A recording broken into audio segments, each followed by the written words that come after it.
Hi Founders fans, Jason here, and today we're going to be talking about two founders, Thomas Lynch and Thomas Lynch. That's right, we're going to be talking about the junior and senior Thomas Lynch, both of whom played very important roles in the early American Revolution, but unfortunately, and we'll get to it, this is a sad story that they don't play a big part at the second half of or in the American founding really at all. But let's get into it. The Lynches were wealthy leaders of South Carolina. Thomas Lynch Sr. had attended the Stamp Act Congress in New York City, which of course was a very important early step in protesting British authority. And then 9 years later, Thomas Lynch Sr. was also elected to the First Continental Congress, where he signed the Continental Association boycotting goods produced by Britain.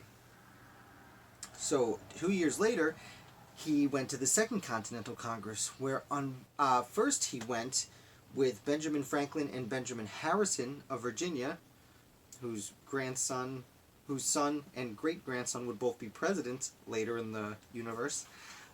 So Franklin, Harrison, and Thomas Lynch Sr.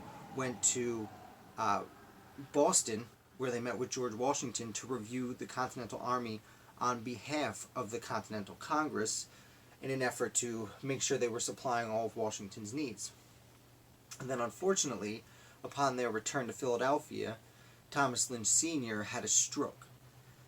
And he was bedridden, kind of basically stuck in Philadelphia. So during this time, his son, who was would be about 27, was serving. He had gone to Europe for his education for quite a significant amount of time and returned to join the Continental Army, or better I should say, part of the South Carolina militia. And he went with them to Charleston, and unfortunately he fell ill. But it was just after he fell ill that he was elected to replace his father at the Second Continental Congress, since his father was now incapacitated. Thomas Lynch Jr. was eager to accept this, not just to help his country, but to help his father.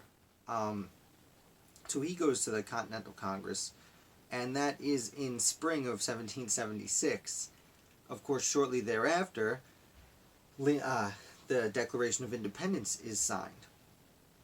So Thomas Lynch Jr. does sign that document, and he was at 27, one of the youngest delegates to sign it.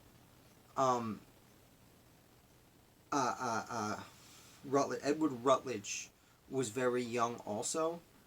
They were extremely close in age. Being honest, I'm not entirely sure offhand who was born in what month. They were both 27, so very young men to be signing this important document.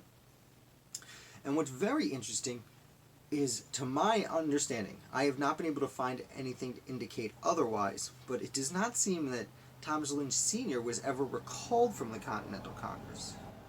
But even if they weren't serving at exactly the same time, Thomas Lynch and Thomas Lynch are the only father and son tandem to have participated in the Continental Congress, which is an extraordinary little fact there.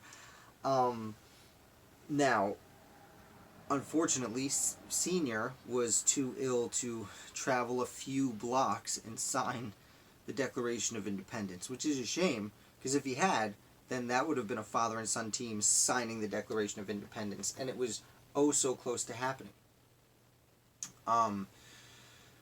But shortly after the independence is declared, Junior decides to take his father back home to South Carolina, because Thomas Lynch was just about 50. He wasn't really that old, even for then to be suffering a stroke.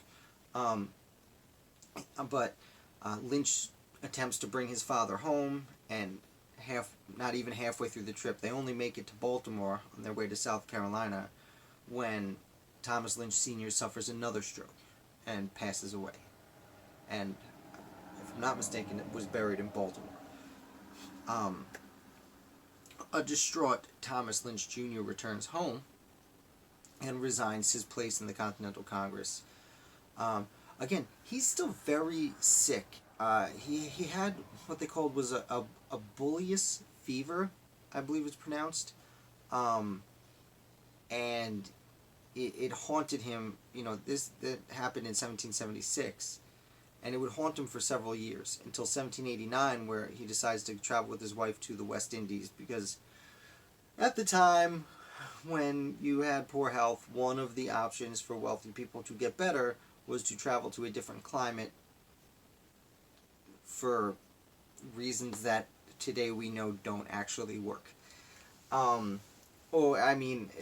than a placebo effect where you might think it works and therefore it works. I'm not a doctor, so I can't comment very thoroughly on that. But Thomas Lynch Jr. in 1779, just 3 years after his father passed away, they get on a boat to go to the West Indies and are never heard from again. Because, like was wont to happen at the time, sometimes boats sank, or were captured by pirates, or had a captain who decided to do something else. Unfortunately, that was the way of the world back then, and we do not actually know what happened to Thomas Lynch Jr. He is presumed dead in 1779. So, there you have it, the sad story of the two Thomas Lynches, the father and son duo, who tried to best to fight through illness and strokes for independence. I'm going to leave you with that today. If you liked the story that I told, as opposed to, the sad truth of the story, please do me a favor and hit like, because it helps more people see these videos. And as I always say, we can build a bigger community. I do want to note, tomorrow is November 2nd, 2019. I am going to a conference in the Mohawk Valley put on by the Fort Plain Museum, where there will be a panel of experts discussing the Sullivan-Clinton campaign of 1779 that came through upstate New York in an effort to suppress Native Americans who had been committing what can only be called atrocities in the Catskill region of New York and the Wyoming Valley of Pennsylvania.